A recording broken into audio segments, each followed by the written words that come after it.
Hey guys, and welcome to this video. And in today's video, I'm going to talk about growth stimulation and what kind of problems can occur that makes treatment less effective or not, basically not leading to the results when expecting in terms of hair regrowth. And if you are new to this channel, remember to subscribe so you get notification about latest content that I upload. And if you are a new subscriber or new, welcome to the channel.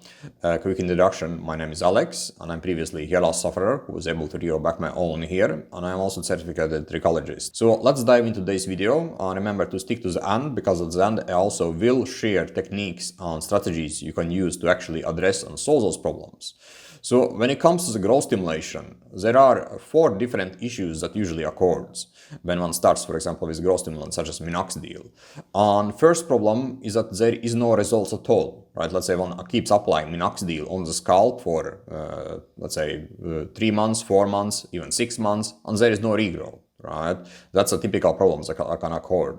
Other problem is that one starts with growth stimulation and the shedding continues. Right, so it's a shed that never stops, so it continues, for example, past 3 months mark and even longer, and basically the hair just keeps thinning out. Right, that's also a typical problem that I often see for the guys who reach out to me.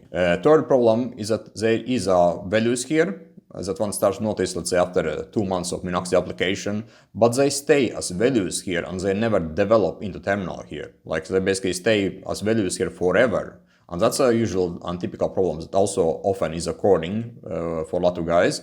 And that is also a problem that needs to be addressed.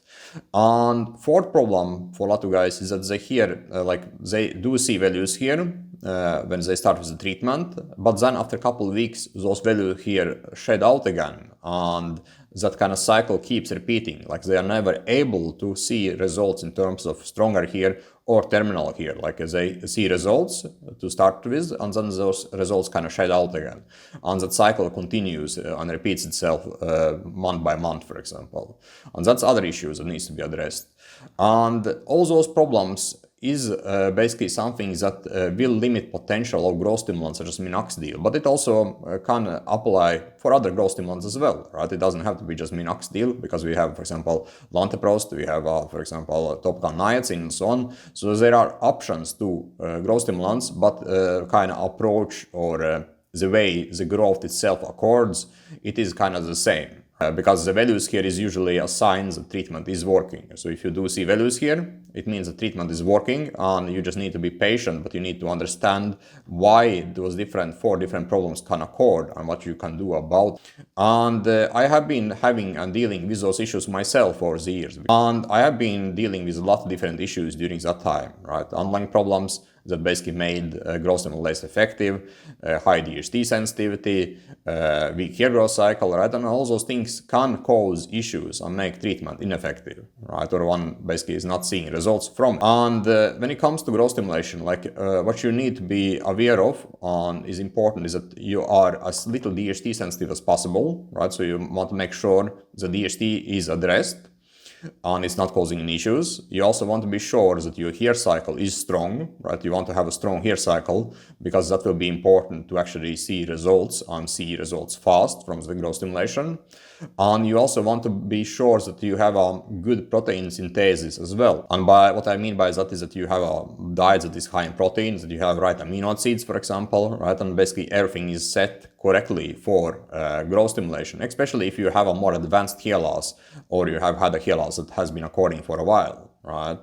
Another thing that I often see is a problem is that there are disturbances to the hair cycle itself in terms of, for example, medication, let's say, for example, antibiotics, another medication, in terms of the stress, in terms of, for example, unhealthy diet, and other unhealthy lifestyle habits. Those things also can put limitations and affect the hair cycle. And then one basically experience kind of growth that occurs, but then those hair shed out again. And that's kind of keeps occurring all the time, because one keeps disturbing the hair cycle.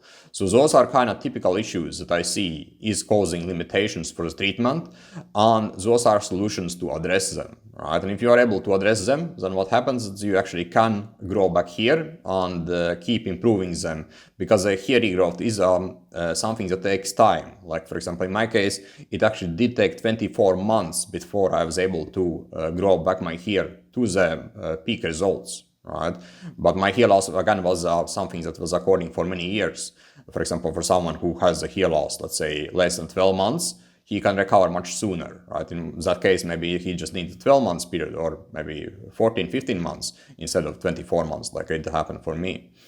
So those are things I wanted to share in today's video for you guys. And if you are struggling with the hair loss or you need help and guidance regarding your hair situation, you can schedule a call below this video. There's a link for it. Let's talk and see what is holding you back and what you can do right now to solve your hair loss once and for all. Thanks for watching this video, guys, and see you next time. Cheers.